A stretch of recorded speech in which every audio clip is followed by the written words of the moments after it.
Welcome guys, so today I am with the Jabra Elite 3 and I'm going to show you how you can open and customize Sound Equalizer. Okay, so at first it's very obvious you have to be connected with your Jabra sound application, and after that when you are on the main screen on the headset you have to scroll down a little bit, and as you can see right here we got the music presets. It's the Sound Equalizer, so you can find 6 different presets.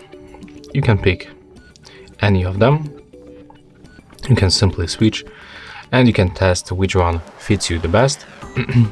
When you tap on the edit widgets, you can basically just, for example, power off this sound mode, but you can also move them to the position like that. So if you want to customize, that's how you can make it. But unfortunately there is no any option to set your own preset in the Sound Equalizer, so you can basically only switch between the modes. So yeah, that's all for this video, and if you find it helpful, just remember to leave a like, comment and subscribe.